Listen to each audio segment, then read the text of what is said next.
if, for example, there's some talk about a crypto reserve, and I think that would end up including Bitcoin and other technologies, which, frankly, just makes sense from a diversification point of view. This is the interview right here that caused serious speculation of an XRP Strategic Reserve.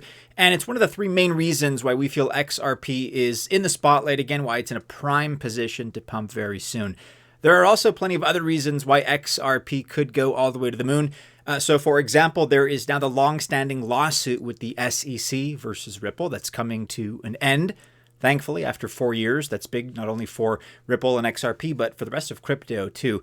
Big news is also that the current SEC chair, Gary Gensler, as you know, is resigning on the 20th of January in sync with Donald Trump's inauguration to the presidency.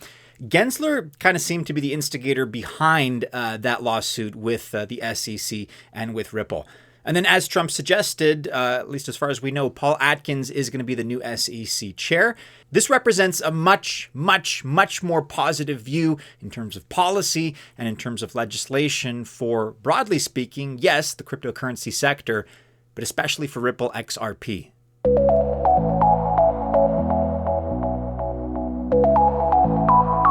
Welcome to the channel. My name is Maddie and this is Altcoin Buzz. I wish you all the best of luck if you choose to invest. Maybe that's into XRP, maybe that's into some of our other favorite altcoins. Either way, I genuinely wish you very, very well. But I am not a financial or investment advisor. Just keep that in mind. And also remember that this video by extension is not official financial or investment advice. Okay, so first and foremost, this whole lawsuit between the SEC and Ripple actually dates all the way back to 2020. That is when the Securities and Exchange Commission alleged that XRP was an unregistered security. Ripple raised $1.3 billion during their ICO all the way back in 2013. However, a court ruling on the 13th of July 2023 interpreted things differently. It found that XRP, and by extension other cryptocurrencies, are not securities. So that is to say, as long as the sale is on a public exchange. Now, it would become a security when it's sold to institutional investors. And this was the U.S. District Court, Southern District of New York. As a result, the SEC dropped their charges against Garlinghouse and Larson. Those are the founders of Ripple. This was in October 2023, so just a few months ago.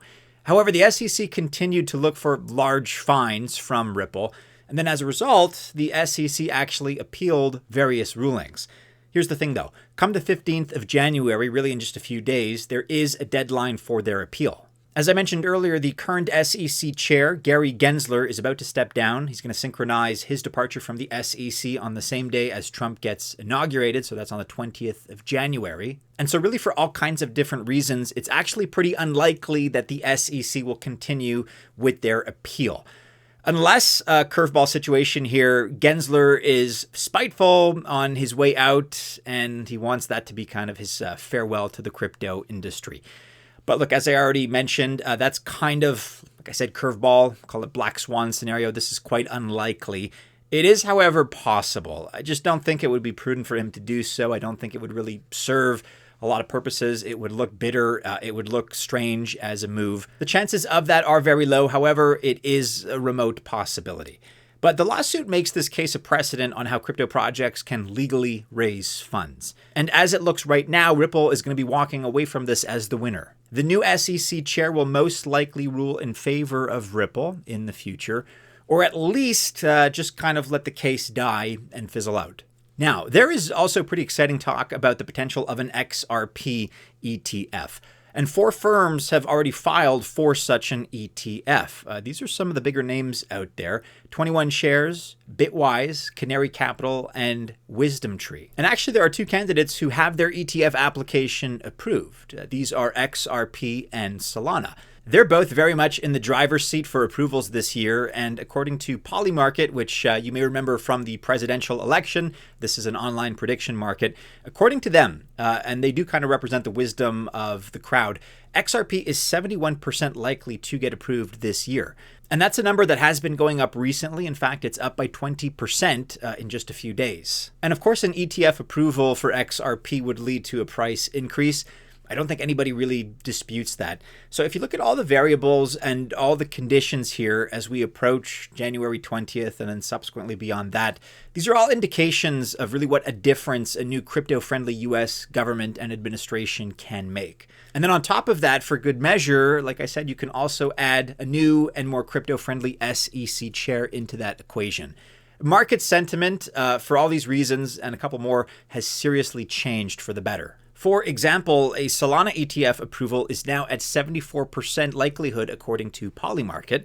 And keep in mind that the approval timeline for an ETF is 240 days. Just don't expect Paul Atkins to approve any ETFs on his first day in office. He's going to have to settle down and find the groove in terms of that new position, take stock of things. But from that point onwards, he will be able to clarify regulations, make things a little bit more clear.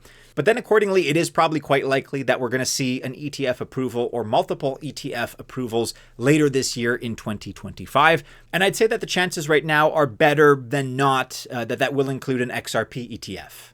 Now, on top of all this, there is a new variable that's been discussed lately. It actually only popped up in a significant way a few days ago.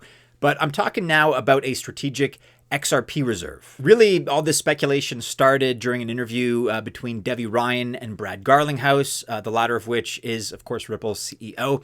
Now, in this interview, Garlinghouse mentions the following, quote, "There's some talk about a crypto reserve. I think that would end up including Bitcoin and other technologies, which, frankly, just makes sense from a diversification point of view," end quote. Now, this interview went live on LinkedIn on the 1st of January. And certainly it's adding some fuel and some momentum to that ultimate potential of an XRP Strategic Reserve. Once or when this gets picked up, we may see another price increment for XRP. I mean, this would really blow the roof off the price of XRP, in my opinion. But this is a little bit more far-fetched. It still seems to be largely a possibility, not necessarily something that's been planned out. At least for the time being. There's always information behind the scenes that we may not be privy to that we're not yet aware of, so who knows. Keep in mind also that, in all fairness, Garlinghouse doesn't straight out just say that this is a reality. More of a possibility. So far, it's been mostly members of the XRP army that have picked up on this, and maybe they're trying to make it a reality, manifest it into something real. It's not the worst idea in the world. Let me know what your thoughts are about this in the comments below. But any way you slice it, whether or not the XRP Strategic Reserve is going to become a reality, if you look at all the other variables in their totality, the wind right now is blowing pretty favorably into the sales of XRP. And XRP, I would say, arguably, is getting ready to do a lot better than it did in 2024.